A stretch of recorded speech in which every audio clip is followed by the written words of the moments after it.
Le chiffre du jour, comme tous les matins à cette heure-ci, 2,3%. L'inflation est retombée à 2,3% le mois dernier aux États-Unis. C'est le 4e mois de baisse consécutive. Pour rappel, en début d'année, l'inflation était encore à 3% aux États-Unis. Bonjour Noran Charer. Bonjour Stéphane. Vous êtes directrice de la gestion chez Mansartis. L'inflation diminue progressivement aux États-Unis. C'est pas tout à fait le scénario attendu par les économistes. Une majorité nous dit qu'on aura une reprise de l'inflation à cause des droits de douane américains. Oui, alors c'est vrai que ce chiffre était un peu étonnant dans le sens où on attendait effectivement 2,4%, donc il a été inférieur aux attentes, c'est la première chose. La deuxième chose, c'est que là on parle de l'indice des prix à la consommation globale, donc il note deux choses. Le premier, c'est qu'effectivement, comme vous le disiez, un ralentissement continu des pressions sur les prix, et il y a deux éléments qui l'expliquent. Le premier élément, c'est qu'on a eu une baisse du prix des matières premières globalement de l'ordre de 15% sur un an, qui pèse en fait sur les prix des biens. Et ensuite, on n'a effectivement pas le plein impact des tarifs douaniers. Donc ça, c'est un élément qui est très important puisque on a eu en fait des achats d'anticipation assez fortes de la part des ménages et des entreprises. Les ménages ont surstocké en fait avant l'entrée en vigueur des tarifs. De peur que les prix augmentent. De peur que les prix augmentent. Donc les entreprises ont surstocké et les ménages en fait ont plus commandé à l'image en fait de ce qu'on a eu en fait. On a eu beaucoup plus d'importations, par exemple d'iPhone, un record d'importation d'iPhone d'Inde qui montre effectivement la réactivité par rapport en fait aux tarifs douaniers des entreprises et des ménages. Et ça en fait, ça retarde en fait les potentielles pressions inflationnistes. Mais quel est le décalage? Au bout de combien de temps est-ce que l'impact des tarifs douaniers sera perceptible sur les chiffres de l'inflation?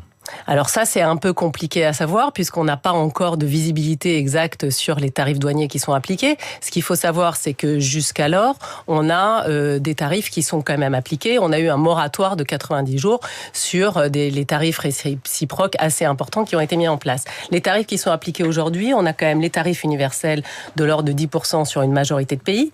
On a des tarifs spécifiques sur la Chine où il n'y a pas eu de moratoire de 90 jours, mais on a eu une baisse assez importante des tarifs en vigueur. Et puis ensuite, on a quand même en application les tarifs sectoriels qui concernent l'acier, l'aluminium et l'automobile. Et d'ailleurs, sur ce point-là, on a vu dans les derniers chiffres de l'inflation, c'était relativement faible, mais on a vu par exemple les équipements de la maison ou les équipements automobiles progresser très très légèrement en lien en fait avec ces tarifs. Chez Mansartis, vous pensez que l'impact sera limité, que la hausse des droits de douane ne va pas faire grimper les prix de manière spectaculaire aux États-Unis. Vous êtes à contre-courant du marché. Pour quelles raisons? Effectivement, un petit peu à contre-courant. Il y a des raisons qui sont assez, je dirais, presque logiques. C'est-à-dire que l'ensemble des économistes, globalement, anticipent une inflation de l'ordre de 3,2% sur l'année 2025. Nous, on considère qu'il va y avoir des forces un peu contradictoires, ou en tout cas qui vont limiter la pression à la baisse la pression à la hausse sur les prix, pardon. Il y a trois éléments qui l'expliquent. Déjà, parce qu'en fait, on est face à un double choc, un choc de demande, donc on va avoir en fait un ralentissement de la demande. Et là, en fait, c'est largement acté puisqu'on a quand même un ralentissement de la croissance économique prévue aux États-Unis.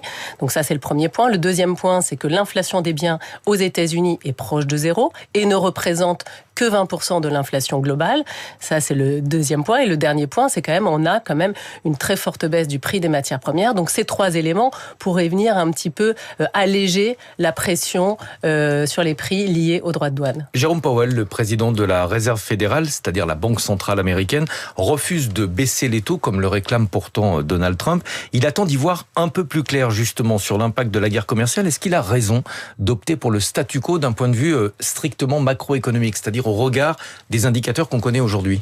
Alors c'est très compliqué pour les banquiers centraux et notamment pour la Fed aujourd'hui, puisque en fait le vrai problème c'est de pas faire d'erreurs de politique monétaire, donc de pas baisser trop tôt les taux d'intérêt et de pas les monter trop tard. Et aujourd'hui, pour prendre une décision, je dirais éclairée ou en tout cas juste, il faut avoir les éléments actuels et les éléments futurs. Donc les éléments actuels ne notent pas effectivement de pression inflationniste. On a des hard data, donc toutes les données dures de croissance économique, de chômage, etc. qui se portent bien. mais on va avoir effectivement potentiellement une inflation, en tout cas c'est ce qu'anticipent les économistes, une inflation sur les biens. Donc il a raison d'être prudent et de voir effectivement, d'attendre le plein impact, en tout cas des tarifs sur l'environnement économique avant de décider de baisser ses taux d'intérêt. Et ça provoque en tout cas la colère de Donald Trump. Merci beaucoup Nourane Charer, directrice de la gestion chez Mansartis. 6h57 sur Radio Classique, à suivre la matinée.